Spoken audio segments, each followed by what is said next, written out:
والذاريات ذروا فالحاملات وقرا فالجاريات يسرا فالمقسمات أمرا إنما توعدون لصادق وإن الدين لواقع والسماء ذات الحبك إنكم لفي قول مختلف يؤفك عنه من أفك قتل الخراصون الذين هم في غمرة ساهون يسألون أيان يوم الدين يوم هم على النار يفتنون ذوقوا فتنتكم هذا الذي كنتم به تستعجلون إن المتقين في جنات وعيون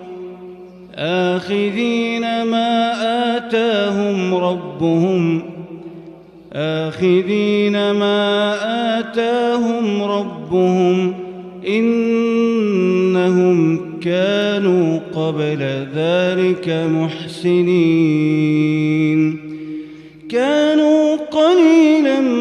من الليل ما يهجعون وبالأسحار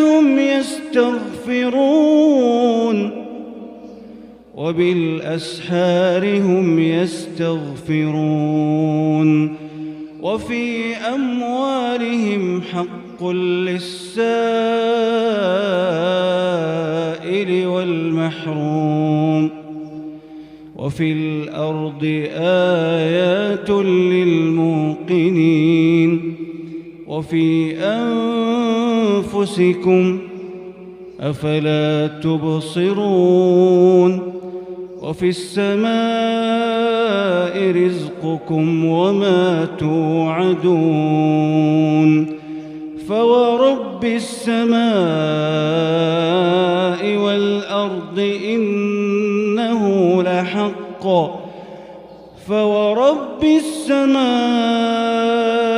والأرض إنه لحق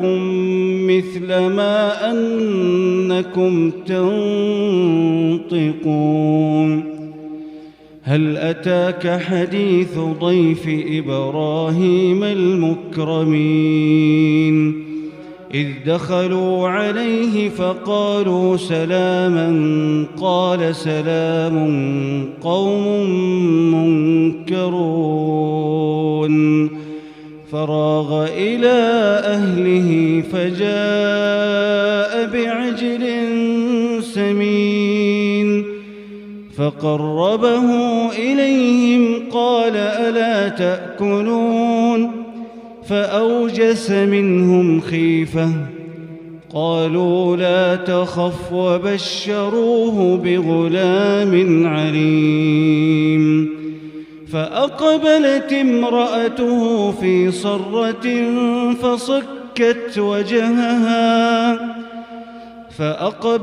امرأته في صرة فصكت وجهها وقالت عجوز عقيم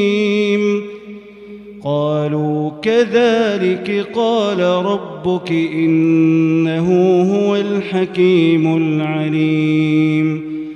قال فما خطبكم أيها المرسلون